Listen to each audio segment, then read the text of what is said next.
तर मित्रांनो, लग्नानंतर होईलच प्रेम या मालिकेच्या नवीन लेटेस्ट एपिसोडमध्ये आपल्याला पुढे असं पाहायला मिळणार आहे. येत्या भागामध्ये जबरदस्त ट्विस्ट या मालिकेमध्ये येणार आहे. कारण आधीच या मालिकेमध्ये नवीन वळणावर ही मालिका येऊन आलेली आहे आणि त्यानंतर आता आणखीन एक मोठा धमाका या मालिकेमध्ये प्रेक्षकांना पाहायला मिळणार आहे. आपण असं पाहिलं होतं की इकडे नंदिनीने जीवाला भेटण्यासाठी बोलवलेलं होतं, पण जीवाला असं वाटत असतं आता नंदिनी त्याचं ऐकेल, त्याचा राग शांत होईल. जीवाचा जो राग असतो नंदिनीच्या मनामध्ये तो आता हळूहळू ओसंडेन, पण असं काही होत नाही. ज्यावेळेस इकडे जीवा नंदिनीला भेटायला कॅफेमध्ये जातो त्यावेळेस तर मोठा धक्का जीवाला बसणार असतो. कारण जीवाला असं वाटत असतं आता त्या दोघांमध्ये सगळं काही नीट होईल. आता त्याला नंदिनीला मनवण्याचा मोठा चान्सच मिळाला आहे. कारण आता नंदिनीने स्वतः जीवाला भेटण्याचं सांगितलेलं असतं, पण आता नंदिनी त्याला भेटल्यानंतर त्याला म्हणत असते, मला तू लवकरात लवकर डिवोर्स दे आणि ह्या सगळ्यातनं मोकळं कर. मी तुला देखील मोकळं करत आहे.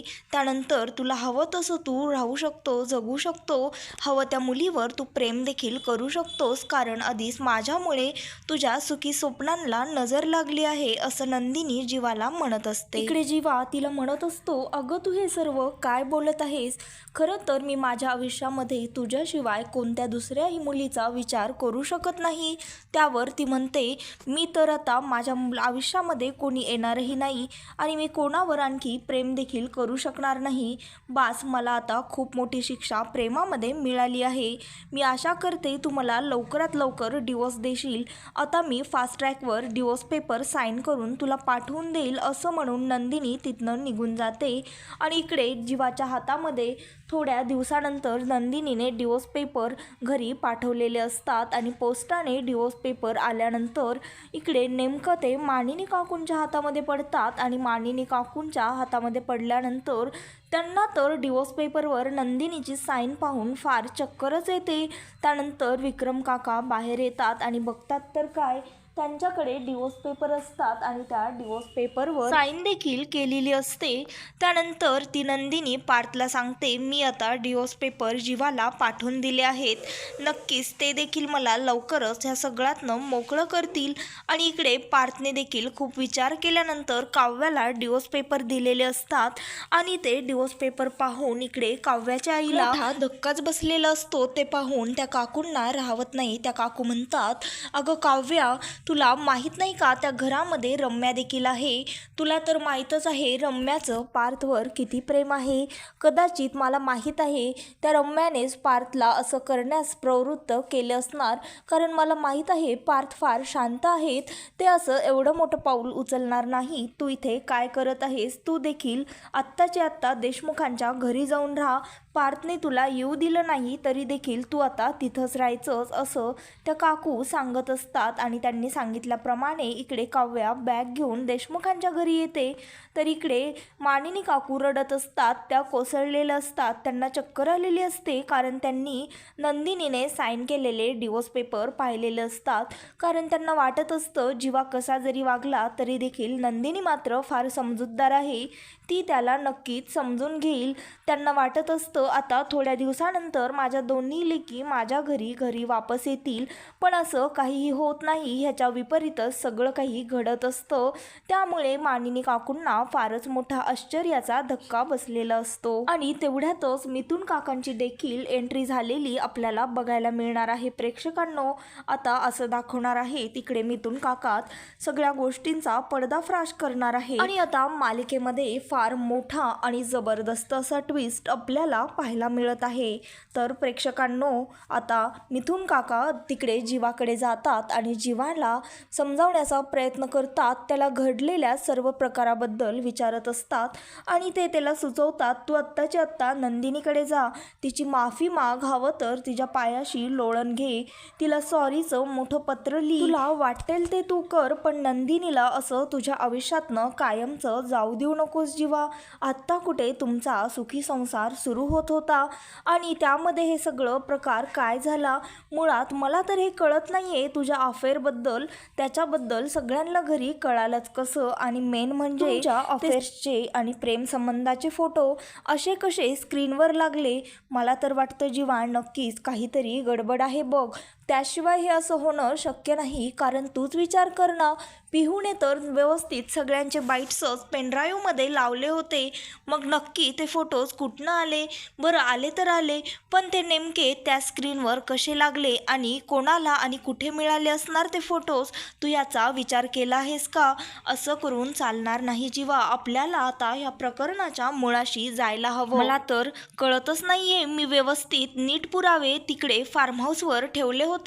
मला सांगा, तुम्ही ज्या वेळेस फार्म हाऊसवर पिकनिकसाठी गेला होता त्यावेळेस नेमकं तिथे कोणी होतं का, किंवा त्याआधी कोणी येऊन गेलं होतं का? त्यावर तो सांगत असतो, हो काका, तिथल्या लाईट्स ऑलरेडी ऑनच होत्या. मला देखील थोडी शंका आली होती, पण असं वाटलं लास्ट टाईम ज्या वेळेस आम्ही सगळे गडबडलो होतो, मला भाजलं देखील होतं आणि त्यानंतर सर्वजण फार्म हाऊसवरनं घाईमध्ये घरी आलो. कदाचित मला वाटलं त्यावेळेस आमच्याकडनं चालू राहिलं असेल की काय? त्यानंतर मिथुन काका त्या जीवाला म्हणत असतात, अरे जीवा, असा कसा रे तू? निदान तू तिथे नीट पुरावे कुठे ठेवले आहेत, तिथे नाही आहेत ना याची खात्री तरी करायला हवी होतीस. आणि मेन म्हणजे तुम्हाला पुरावे मी तिथेच ठेवलेलं असताना तुला त्या स्टोरूममध्ये कसे रे दिसले नाही? त्यावर जीवा म्हणतो, मला तर आता शंका येत आहे, हे सगळं वसुआत्यानेच तर केलं नसेल ना? आणि आता त्यांचं हे बोलणं रम्याने ऐकलेलं असतं बरं का प्रेक्षकांनो. रम्या मोठ्या चतुराईने वसुआत्याकडे जाते आणि तिच्या आईला सांगायला लागते, आई आता आपलं काही खरं नाही. आत्ताच मी मिथुन काकाला आणि जीवाला बोलताना ऐकलं आहे की ह्यामागे आपणच आहोत, आपल्यावर त्यांचा संशय आहे. मला तर फार भीती वाटत आहे. त्यावर ती आत्या म्हणत असते, अगं तू घाबरू नकोस, त्यांचा संशय जरी खरा झाला ना तरी देखील आपण फक्त सत्य सर्वांसमोर आणलं आहे. आपण यामध्ये कुठला अपराध किंवा चूक केलेली नाही आहे. त्यानंतर ती म्हणते, अगं आपण जरी सत्य सर्वांसमोर आणलं असलं तरी देखील तुला मानिनी काकू आणि विक्रम काका तर मामा माहीतच आहेत, ते दोघे काही आपल्याला सोडणार नाहीत. त्यावर वसुआत्या तिला म्हणत असते, अगं तू विचार करू नको आणि काळजीही करू नको, मी मागे एकही पुरावा सोडलेला नाही आहे. कारण त्यांच्याकडे काय पुरावा आहे की हे सर्व आपल्याकडेच होतं आणि हे सगळं मुळात पिहूकडे त्या दिवशीची जिम्मेदारी होती. तीच तर सर्वांचे बाईट्स जमा करत फिरत होती. मग हे सर्व आपल्यावर येणार कसं? आणि तिनेच तर पिहूकडेच तर तो पेनड्राईव्ह होता, तीच तर तिथे लावत होती. त्यानंतर इकडे त्या घरातली आशा मोलकरीण देखील तिलाही वाटत असतं हे असं कसं घडलं, कारण ती देखील इकडे काव्याला आणि त्या नंदिनीला फार मिस करत असते. त्यानंतर ती मिथुन काकांना विचार करताना बघते आणि म्हणते, एक बोलू का भाऊ?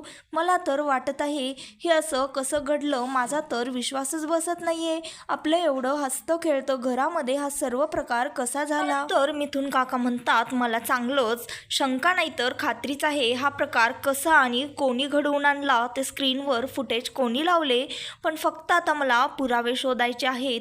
त्यावर ती अशा म्हणते, तुमचा कोणावर संशय आहे? त्यावर तो म्हणतो, माझा वसुताईवर संशय आहे, कारण ह्या आधी देखील त्यांनी ह्यांचे संसार मोडण्याचे अनेकदा प्रयत्न देखील केलेले आहेत. त्यावर ती म्हणते, अहो असं काय बोलता तुम्ही? त्या कसं करणार हे सगळं? मुळात त्या घरीच नव्हत्या ज्या दिवशी हे सर्वजण ट्रिपला गेले होते. त्या 2 दिवशी वसुताई आणि रम्या देखील घराच्या बाहेरच होत्या.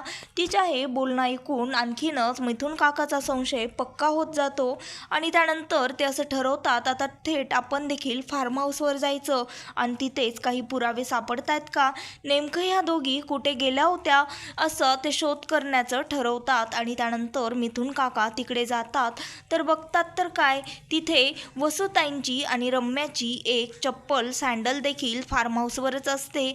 ते पाहून ते बघतात, तिथले CCTV फुटेज चेक करतात आणि पार्किंगच्या CCTV फुटेजमध्ये त्यांना वसुताई आणि रम्या देखील नेमकं ज्या वेळेस जीवा आणि हे सर्वजण ट्रिपला फार्म हाऊसवर जाण्याआधी ह्या दोघी वरती गेलेले फुटेज त्यांच्या हाती लागतात आणि नेमकं ज्या वेळेस ते वरती जातात त्यावेळेस रम्या आणि वसुताई तिथनं बाहेर येतात. हे सर्व फुटेज मिथुन काका गोळा करतात आणि सर्वांना दाखवण्याचं ठरवतात. त्यानंतर हे सर्व CCTV फुटेज ते पेनड्राईव्हमध्ये आणतात आणि त्यानंतर इकडे पेनड्राईव्ह नेमकं ते CCTV फुटेज पिहूच्या पेनड्राईव्हमध्ये कुठून आले ह्याचा देखील पुराव्याचा ते शोध घेतात. रम्याच्या रूममध्ये जातात.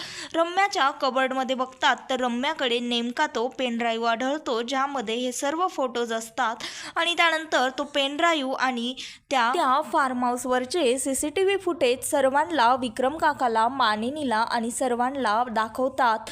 त्याआधी ते नंदिनीला देखील घरी बोलवून घेतात. ते म्हणतात निदान माझ्यासाठी एकदा ये, मला तुला खूप महत्त्वाचं काहीतरी दाखवायचं आहे. तिथले CCTV फुटेज पाहून हे सर्व त्या आत्यांनी केलं आहे हे पाहून नंदिनीला तर प्रचंड राग आलेला असतो. त्यानंतर ती म्हणते ह्याच्या मागे जरी आत्या असल्या पण त्यांनी जे काही दाखवलं ते सत्यच होतं, त्यामुळे असं तुम्ही समजू नका, मी या घरामध्ये पुन्हा येईल. आत्याने ते केलं ते त्यांच्या स्वभावानुसार बरोबरच होतं, पण निदान त्यांच्यामुळे का होईना मला हे सर्व सत्य माझ्यासमोर आलं. त्यानंतर विक्रम काका नंदिनीला म्हणतात अगं तू हे काय बोलत आहेस.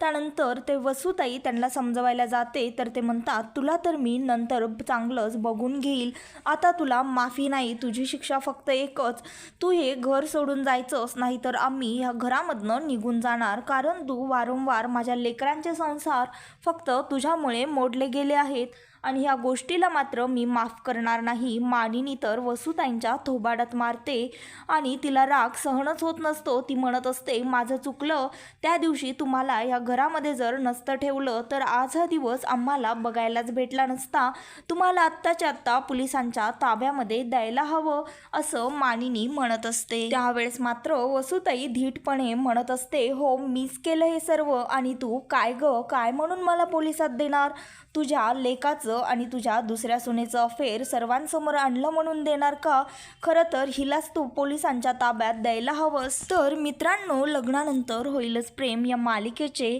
लेटेस्ट एपिसोड प्रोमो पाहण्यासाठी आत्ता चॅनलला सबस्क्राईब करा.